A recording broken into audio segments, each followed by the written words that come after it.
The Incas built a vast network of roads through the mountains.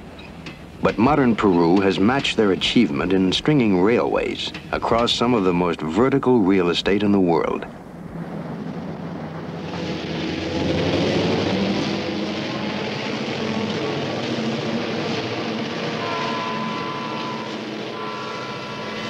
The divers have done little more than sit and watch the scenery go by. But they notice that even normal activities like walking and stooping bring lightheadedness. Crucero Alto, little more than a switching depot on the line, marks the highest point in the journey, 14,666 feet above sea level. From here, the expedition will drop 2,000 feet to the lake itself.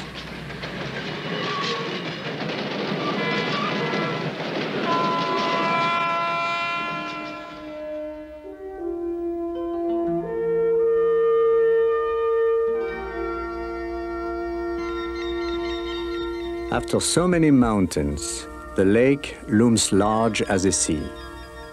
140 miles long by 40 miles wide, it is the highest navigable body of water in the world. At Tiwanaku, a few miles from the shores of Titicaca, lies one of the few restored ancient ruins. Archaeologists can discern traces of at least 5 civilizations in these stones, 4 of which predate the Incas. Much of the art and achievement popularly attributed to the Incas was actually contributed by the various peoples they replaced. Like the Romans, their skill lay in conquest and organization. But none of these civilizations ever developed a form of writing, and only scattered remnants of carved rock remain to hint at their glories.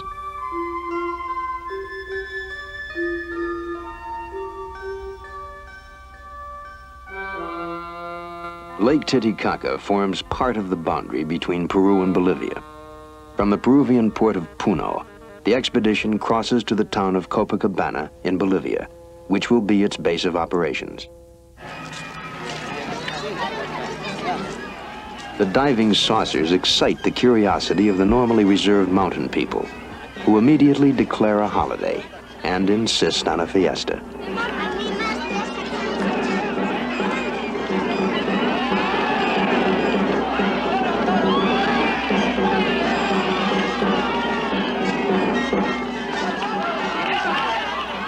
In a combination pagan rite and Christian ceremony, the saucers are blessed and prepared for baptism.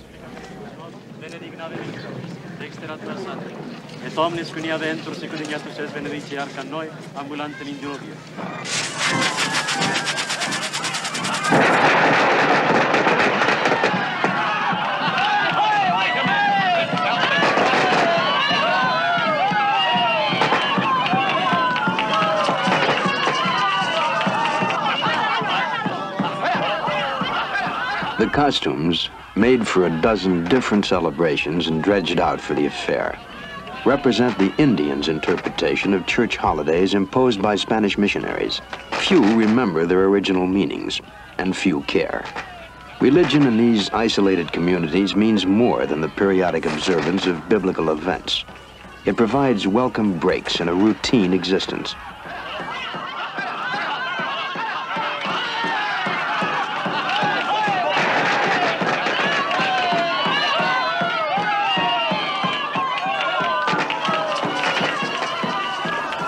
Eager to get on with their work, the crew finds it impossible to shortcut the festivities.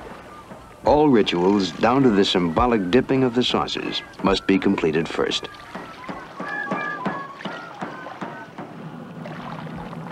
Aboard the barge that will serve as our diving platform, we have a new sense of apprehension.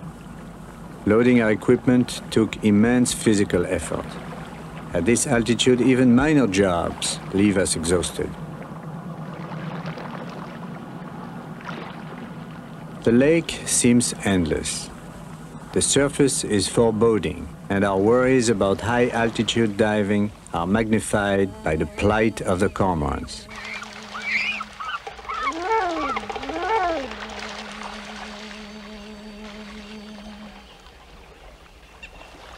In the thin air of Lake Titicaca, Normally graceful cormorants struggle to lift off the water.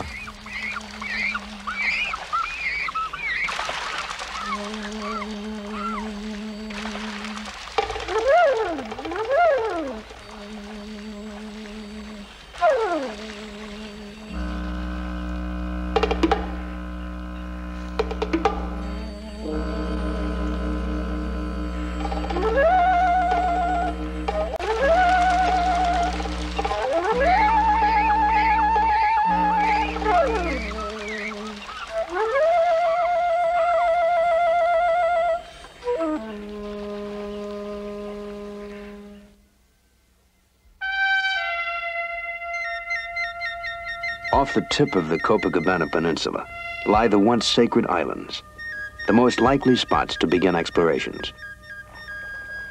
Though the air temperature is a brisk 50 degrees, Cousteau finds the effects of the sun doubly intense in the thin air.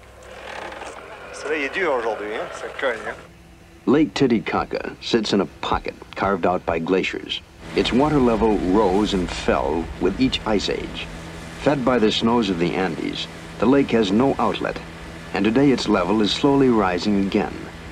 It is possible that some of the ruins of the sacred islands have been submerged. Cousteau cruises the shore, seeking probable points of extension.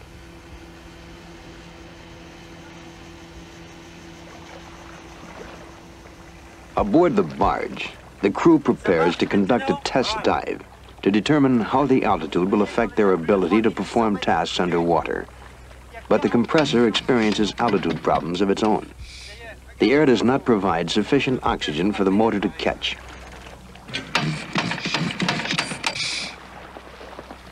The solution is to feed pure oxygen into the carburetor.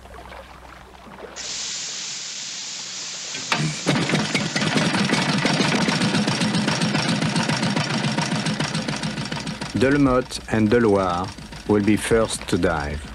They have dressed slowly because even the normal routine of putting on equipment is difficult. Before a man can move about with ease, his red corpuscle count, lung size, and metabolism must be altered. But it takes 3 generations for the human body to adapt in this way. We will film the exploratory dive to check the reactions of the divers as well as the visibility below the surface. Our greatest worry now is that exhaustion may overtake the divers.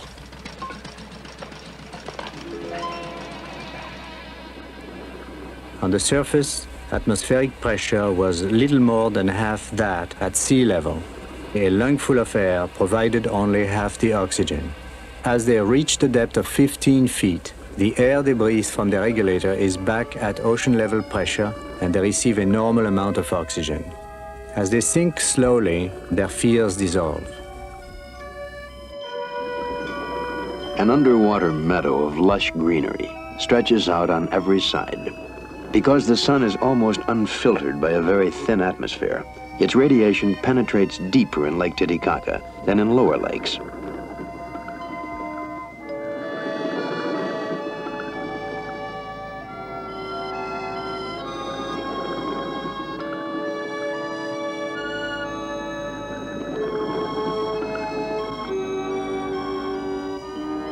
Under the vegetable carpet, the bottom is made of mud and silt, several yards thick.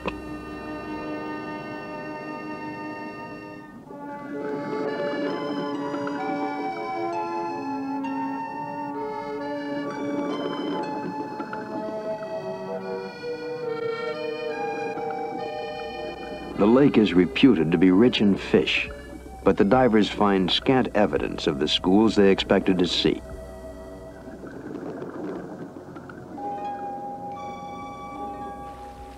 As soon as they return to surface, the men are plagued again by exhaustion.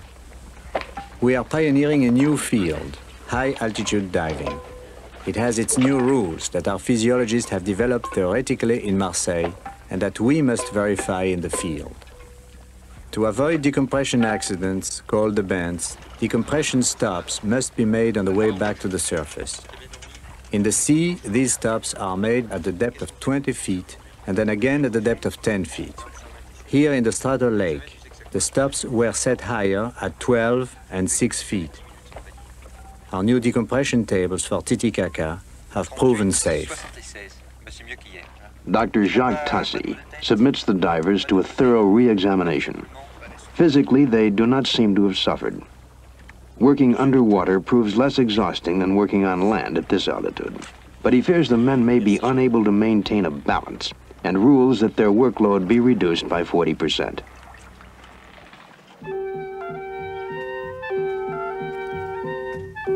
The island of the sun and the island of the moon apparently once played key roles in both the religious and secular life of the Incas. Half-buried foundations literally cover the Sun Island, and on the moon stands the quarters of the Vestal Virgins, the Incas' harem.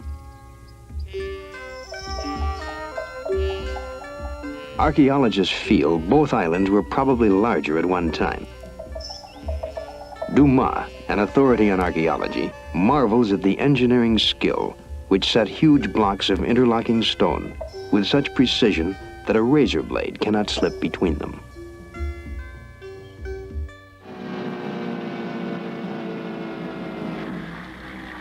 After calculating where underwater extensions are likely to be found, the divers follow a course that takes them through the waving Tortuga reeds. The rubber Zodiac can swim over the reeds, but the outboard small propeller becomes badly snarled.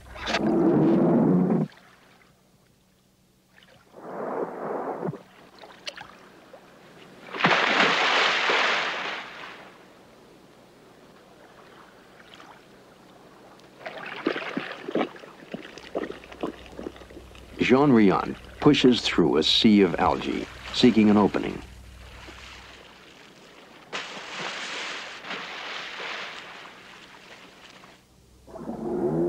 Growing in jungle-like profusion, the reeds threaten to entangle him as well. But the heavy growth also provides what is to be their most efficient means of transportation. Mechanization has its place on the lake. But Indian ingenuity provided the best method of navigating the reeds centuries ago. The canoes, made of the same reeds lashed together, draw bare inches of water.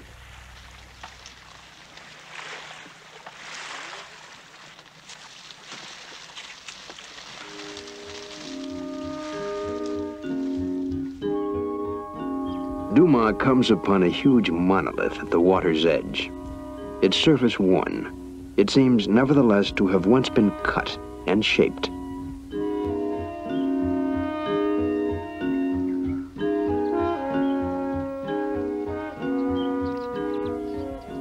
Behind it, other cut stones lead Dumas to the discovery of a carved snake, its eyes protuberant, its coils disappearing into the flat rock.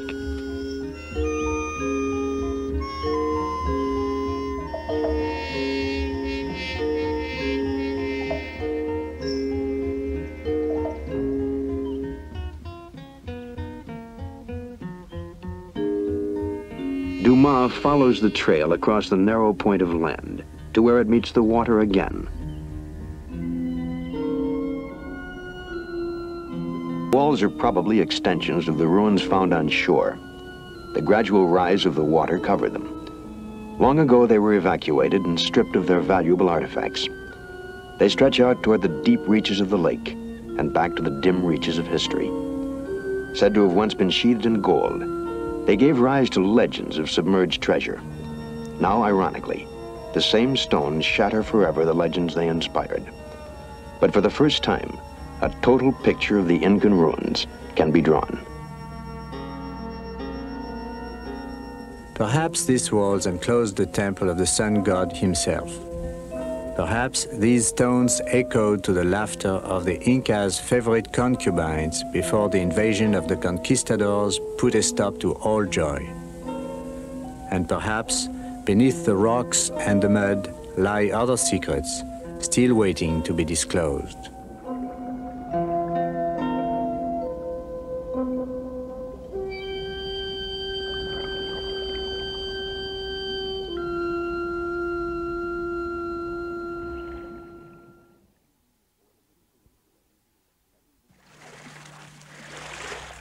For the people of the lake, Everything they don't understand is Inca.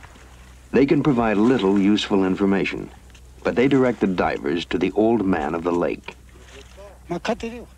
Born on the island of the sun, he has lived on these shores for all of his 86 years.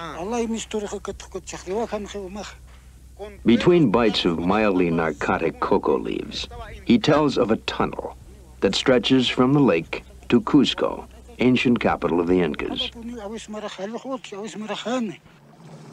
Oh yes, an underground and underwater tunnel, 300 miles long, made by the Incas. We've heard such things. Also, we heard that there was a 7 or 8 mile long gold chain at the bottom of the lake. Such legends we've heard and investigated, but they're never there.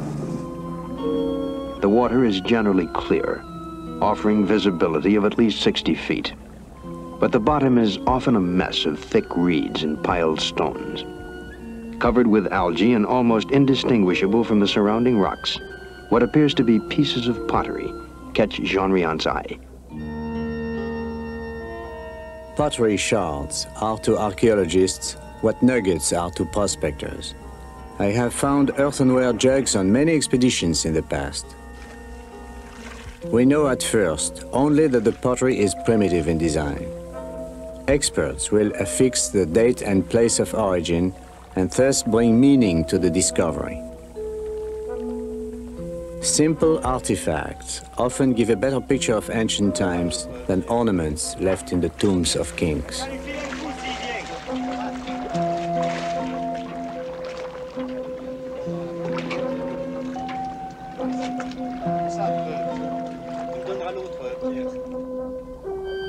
As explorations continue, the absence of fish becomes more noticeable. It is known that fish form a mainstay in the diet of the people who live on the lake. Diver Riant decides to investigate one of the floating villages of the Uru Indians. The Urus once flourished at Titicaca, but now number less than 200 people. And although they literally live on the water, they fear it, believing anyone who falls in will die instantly.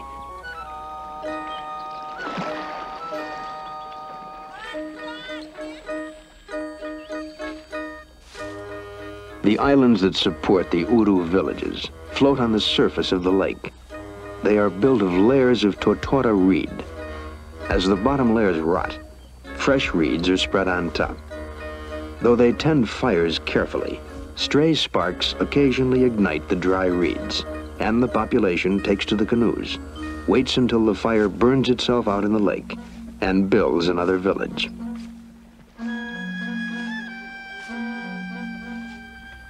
To a superstition-ridden people, Riant represents the incomprehensible world of modern society. Until recently, the Urus would not even allow photographs to be taken of their faces, sharing a belief common among primitive people that by capturing images, the camera was capturing souls.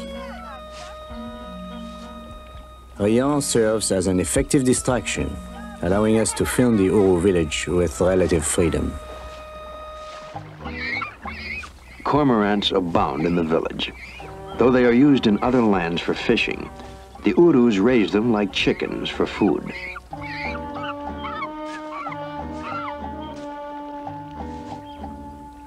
Were modern education more effective, Riant might have missed his most significant find. On his walk, he has seen items of pottery identical to the samples taken from the lake.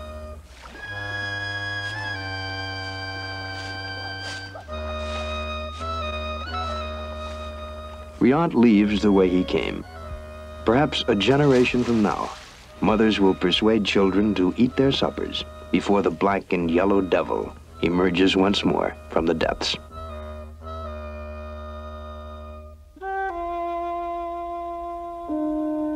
One by one, ancient cultures have taken root here and passed on. They have left behind mysteries to be solved and a pervasive sadness at their loss.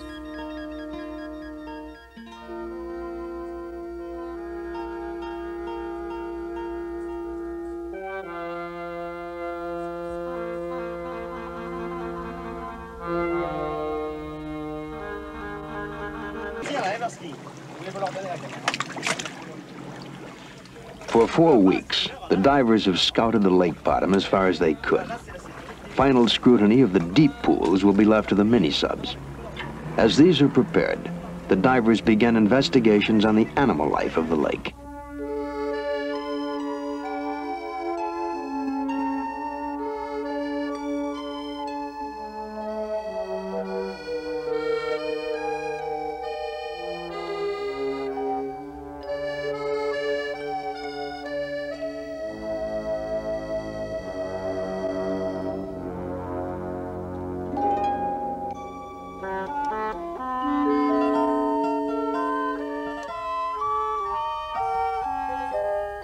Even the animals here are touched with mystery.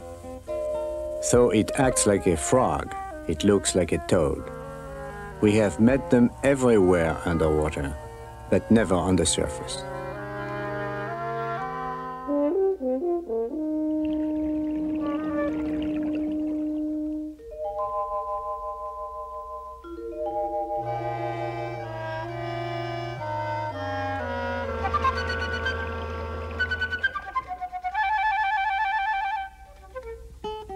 Bearing the unwieldy scientific name Telmatobius coolius, or bag that lives in the marsh, these toads are unique to Lake Titicaca. Most toads are amphibious. They must surface to breathe and live as much of their lives out of the water as in. In Telmatobius coolius, the lungs have atrophied past the point of use, yet none possess gills like fish. They breathe instead through bag-like folds of skin. Minute capillaries in the skin take oxygen directly from the water. The question remains, what drove our friends to this underwater existence? It is probable that the thin air of the Andes did not supply enough oxygen for their small lungs. So they became aquatic.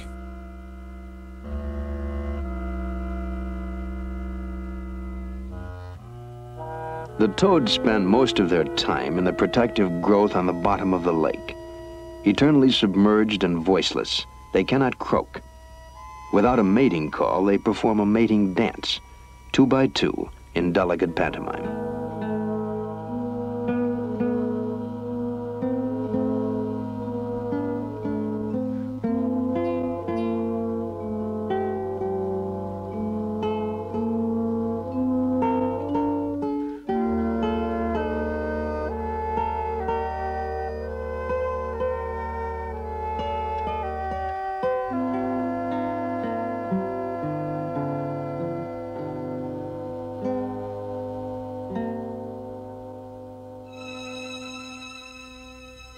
There is still another puzzle in the lake.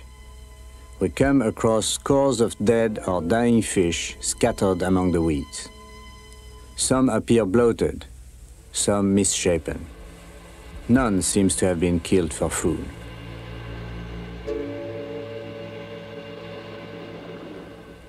We know that toads feed mostly on water insects and tiny mollusks. Nothing approaching the size of fully grown fish. The water birds, which flock on the shores of the lake, swallow their dinners whole. None of these could account for the mass slaughter such quantities of dead fish indicate. To solve the riddle, we collect specimens. They will be sent to the Oceanographic Institute in Monaco for autopsy and analysis. Whatever is killing the fish, the ecology of the entire lake, including the life of the Uru Indians, will be seriously affected unless it is stopped.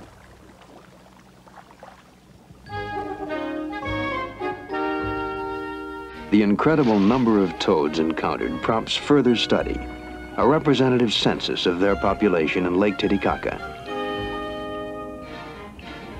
Since there is no part of the lake where divers did not find toads, Cousteau directs the crew to mark off an area of roughly 1 acre. The men will collect every toad inside the lines, count the catch, and multiply to arrive at a rough estimate of the total number. For the toads seem to constitute a settled community with no natural enemies and no place else to go.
Left too long out of water, the toads, like fish, will die.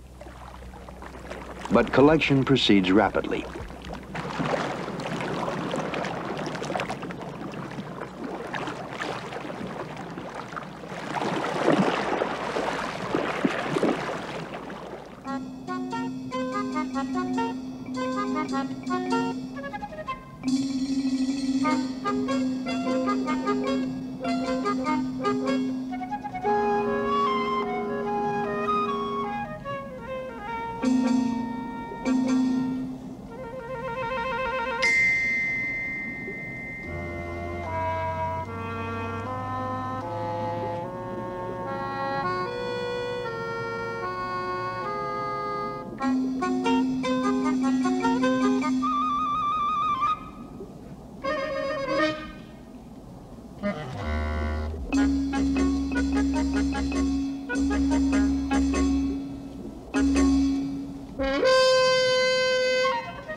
The animal's dimensions are surprising. Stretched out, they average 2 feet in length, with feet and legs almost twice as long as the body. They weigh up to 6 pounds.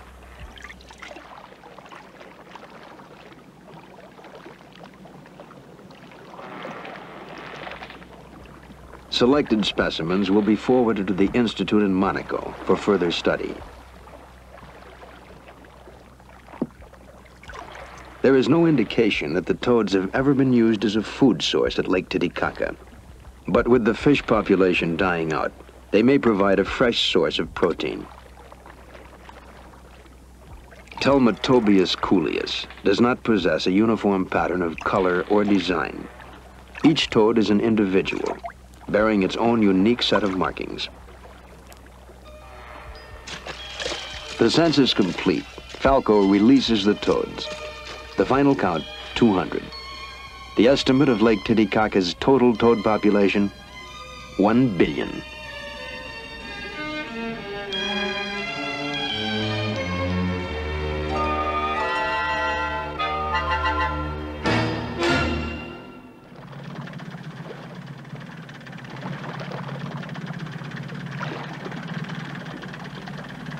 Eager to join his longtime friend in another underwater expedition, Dr. Harold Edgerton arrives from MIT and quickly readies his special sonar equipment. A highly sophisticated device, its acoustic signal indicates not only depth, but the nature of the bottom, mud, sand, or rock. It was invented by Edgerton, who was also creator of the strobe light.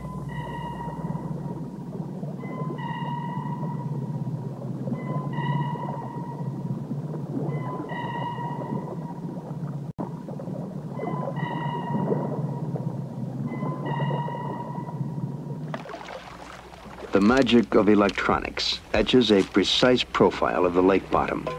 Baby, I wish to show you many of these records made in Lake Titicaca around the island of the sun and the island of the moon. One of the most interesting areas has been plotted up on another chart, which shows Sun Island, the main island of Copacabana. This map shows many records, sonar records, that have been consolidated into one map showing a ridge that comes up to about 50 feet deep, another ridge which comes up to the surface at this point and then disappears at about 330 feet deep. And in between these, there's a sediment pond that's about 400 feet deep. Now, this would make a very, very interesting place for you to dive with the sucoup, because you would have almost a complete flat bottom coming up to sharp rocks which rise almost directly, vertically from the sediment layers.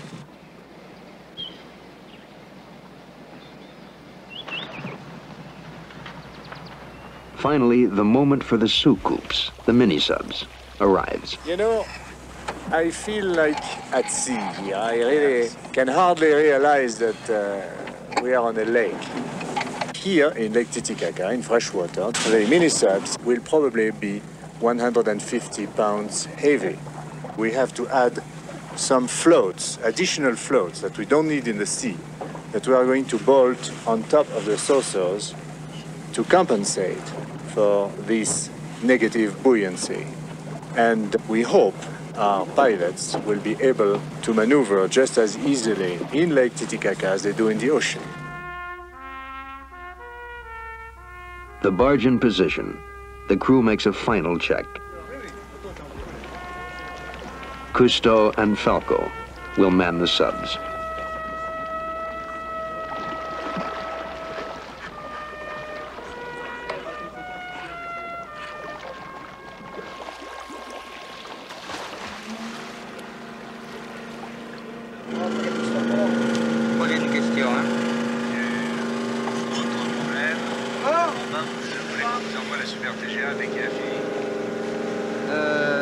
Alors, est-ce que tu crois que c'est bon pour toi?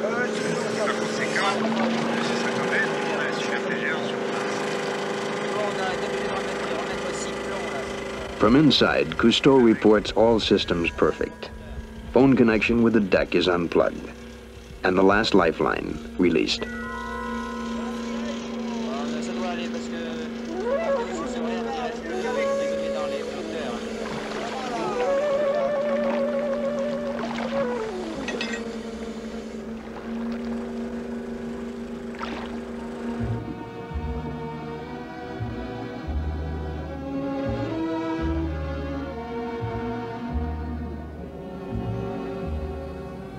A diver accompanies the mini-subs as far as 100 feet to make sure they have not been damaged in the long trek from Matarani.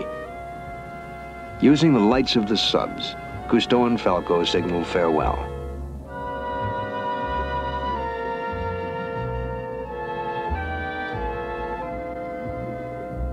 We have estimated the buoyancy compensation exactly, and the floats do not hamper maneuverability.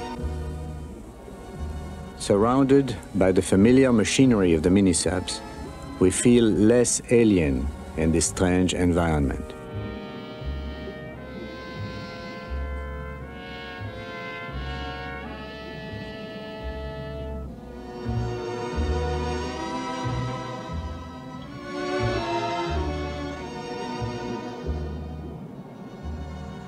Steered by jets of water released through movable nozzles, the subs can be maneuvered with pinpoint accuracy.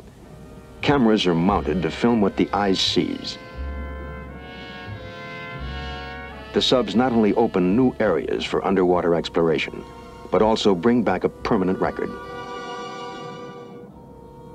The subs gingerly skirt the rocky ledge as they start down.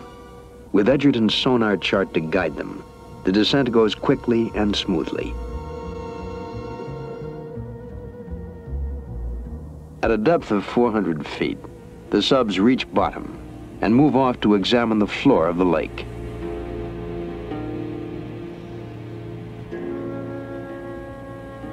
Falco and I exchange remarks over the sonar telephone, and we cannot help constantly referring to our experiences in the sea.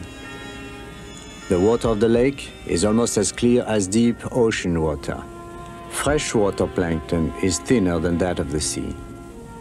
The sediment at the bottom of the lake, as measured by Edgerton, is at least 35 feet thick.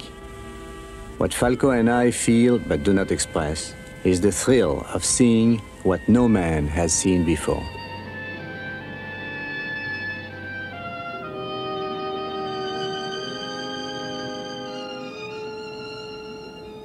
Halfway across the pool, their attention is sharply riveted by the sight of seemingly random tracings in the flat mud. Both subs veer to follow the zigzagging lines.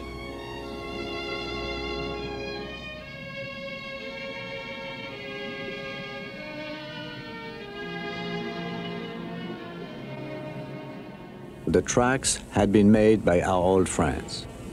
I was shocked. There has never before been a record of toads living at depth of more than 400 feet.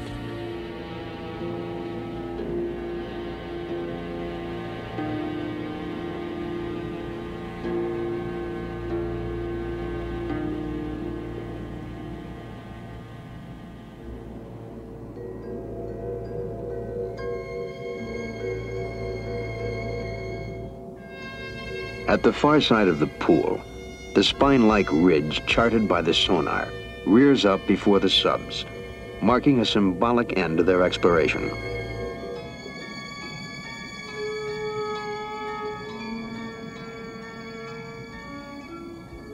Cousteau signals Falco to start up. They carry away a wealth of new knowledge and the certain end of Lake Titicaca's fanciful legends of Inca gold.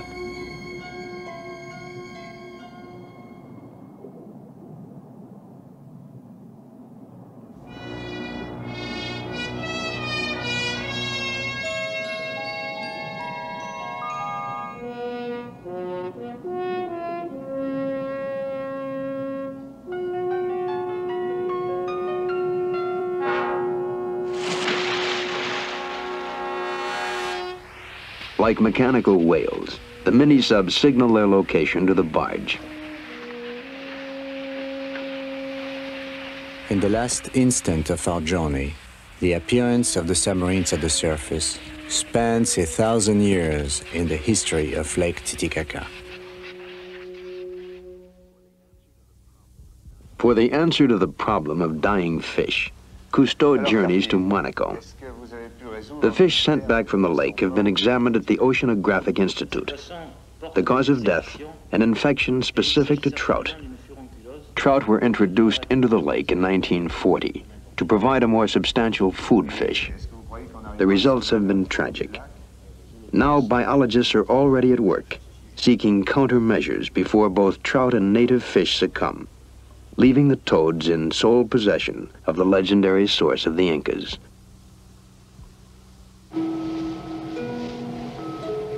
The Calypso pushes off, her decks bearing souvenirs headed for an oceanographic museum in the United States, her sailors home again, and the dust of ancient empires scattering before a fresh wind from the sea.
We've been given word that here at Lake Titicaca, the smaller of the two lakes in Bolivia, that there is in fact a temple or a construction of some kind underwater. So we've decided to hire a local person with his boat. We're going to go out and see if in fact we can find evidence that there is a temple or a wall or some other kind of structure under the lake itself.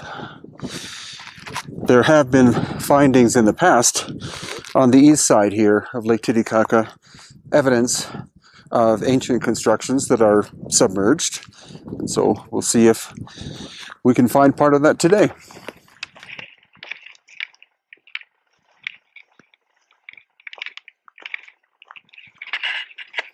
So our boat captain is Senor Pablo, who was born and raised right here.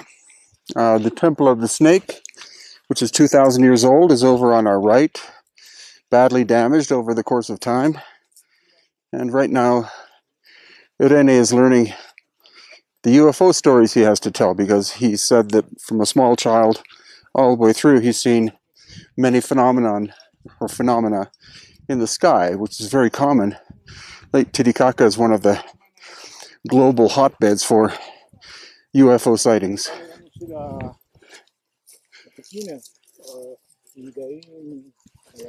So he said that many people have seen strange phenomena, and in general they tend to be balls of light. That's the standard story. Said most of the villagers, if not all of them, have seen these, and they don't understand our incredible interest in them, because it's something that happens here all the time and has happened here probably for centuries, if not millennia.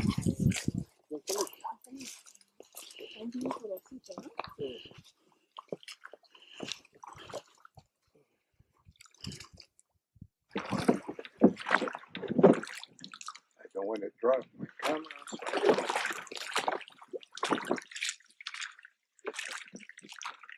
Te voy a mostrar esta película de Luz cuando venga.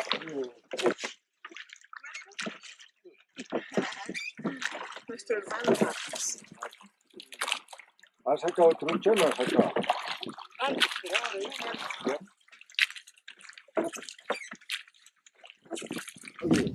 So you can see there's some stones on the beach.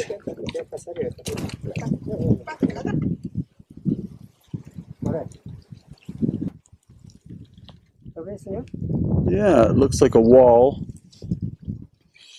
Water's a little bit murky, but there are definite set stones under the water here.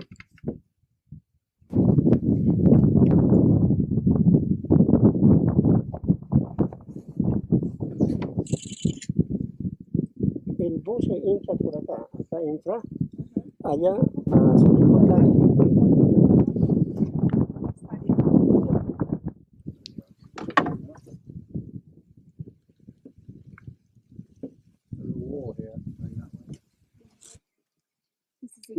Here, this. Yeah.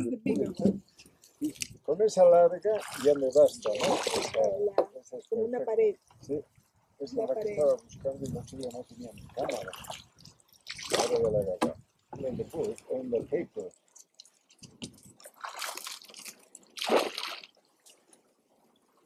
Voy a hacer un planito.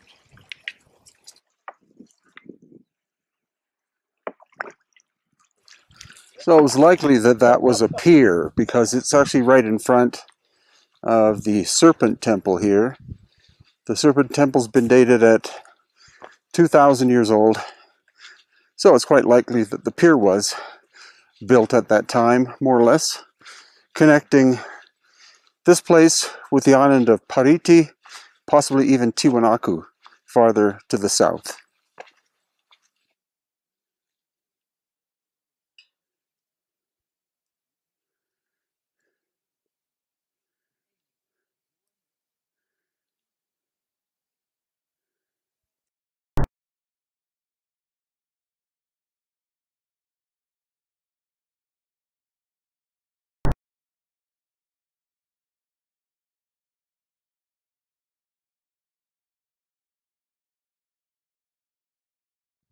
We've been given word that here at Lake Titicaca, the smaller of the two lakes in Bolivia, that there is in fact a temple or a construction of some kind underwater.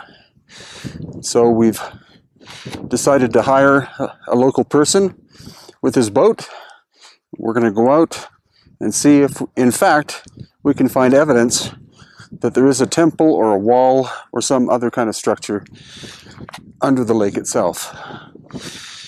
There have been findings in the past on the east side here of Lake Titicaca, evidence of ancient constructions that are submerged. And so we'll see if we can find part of that today.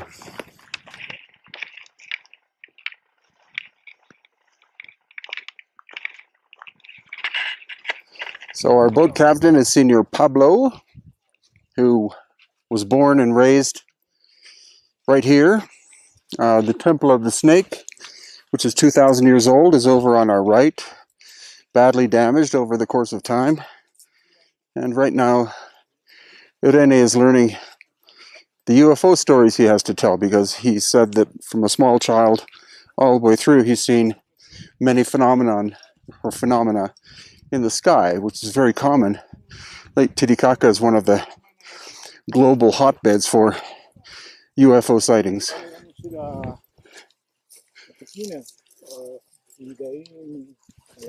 So he said that many people have seen strange phenomena, and in general they tend to be balls of light.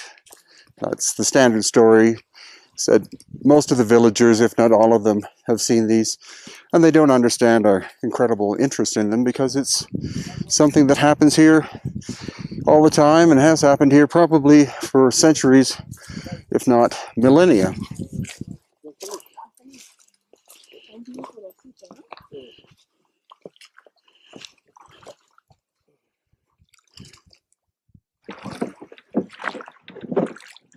I don't want to drop my camera.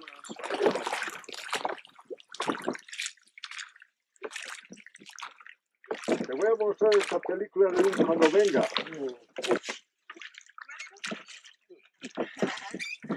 Nuestro hermano.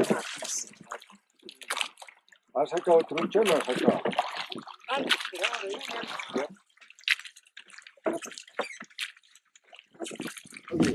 So you can see there's some stones on the beach.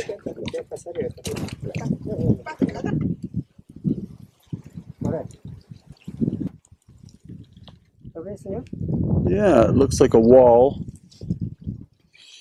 Water's a little bit murky, but there are definite set stones under the water here.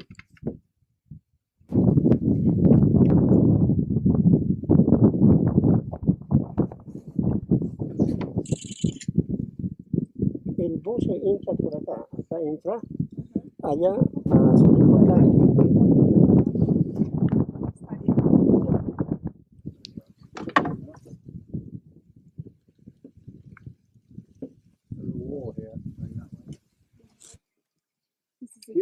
Here, this. Yeah. The bigger one. Con esa larga ya me basta, ¿no? Como una pared. Sí, esa es la que estaba buscando y no tenía mi cámara. Ahora ya la agarré. En the book, on the paper.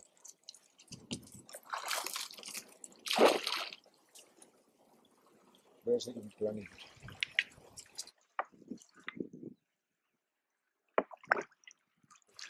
So it was likely that that was a pier, because it's actually right in front of the Serpent Temple here. The Serpent Temple's been dated at 2,000 years old, so it's quite likely that the pier was built at that time, more or less, connecting this place with the island of Pariti, possibly even Tiwanaku, farther to the south.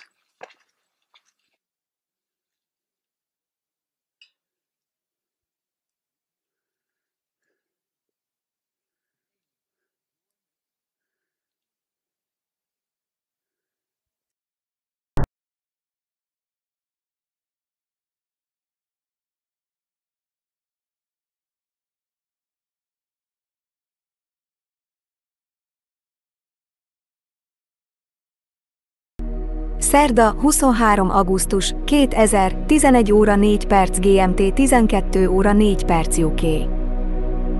Ősi templom a Titicaca-tó alatt.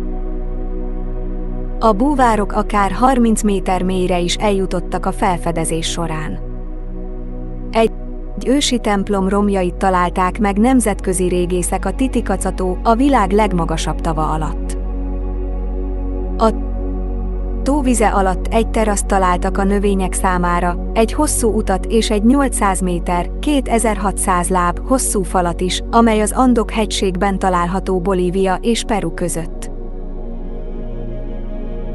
Az 1,000 1500 évvel ezelőtti romok preinka jellegűek. Az őslakos Tiwanaku vagy Tiahuanaco népnek tulajdonítják őket, mondta Lorenzo Epis, az Atahualpa 2000 tudományos expedíciót vezető olasz tudós. A Szent templom mérete 200 mö x 50 mö 660 láb x 160 láb, majdnem kétszer akkora, mint egy átlagos futballpálya. Több mint 200 merülést hajtottak végre a tóba, akár 30 mö 100 láb mélységig, hogy filmre rögzítsék a romokat. Az inkák, akik Maupiuté építették, úgy vélték, hogy a tóból származnak. A felfedezők egy víz alatti út követése után találták meg a templomot a tó egy részén, nem messze Copacabana városától. Az Akakor Geographic Exploration tudományos csoport által támogatott 30 fős csapat teljes eredményeit novemberben teszik közzé. A csapat azt is reméli, hogy végül felszínre hozhatják a régészeti maradványokat. Az elveszett város legendái. A tó régóta lenyűgözi a körülötte lévő különféle legendákat, köztük egy Wanaku nevű víz alatti várost és egy másikat a spanyolok által elvesztett inka aranyról. A templom létezik, de nincs elsüllyedt város. Lorenzo Epis az inkák is civilizációjuk szülőhelyének tekintették a tavat, és mítoszukban a nap gyermekei emelkedtek ki a vízből. Az elveszett kincsről szóló történetek elegendőek voltak ahhoz, hogy a híres francia oceanográfust, Jacques Cousteaut a tó felfedezésére vonzzák. Azonban csak ősi kerámiát fedezett fel. Akakor búvár Lorenzo Epis a tóban. A National Geographic 1988-ban expedíciót is indított. A Tiahuanaco kultúra a tó partján élt, mielőtt az inka birodalom részévé vált, székhelye Cusco, Peru. A bolíviai kormány közölte, hogy pénzügyi és technikai támogatást nyújt a romok megőrzéséhez. Ez azt jelenti, hogy civilizációink több lábnyomot hagytak, mint gondoltuk, mondta Antonio Eguino, Bolívia kulturális miniszterhelyettese.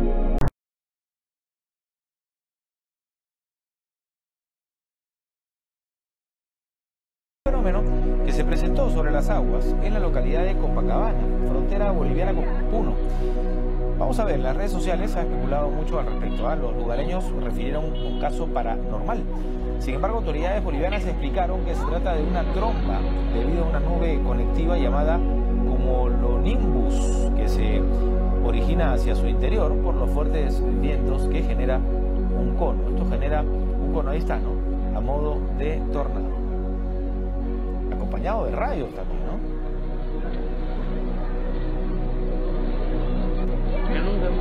Correcto. Parece un tornado. Un fenómeno del lago Titicaca, el lado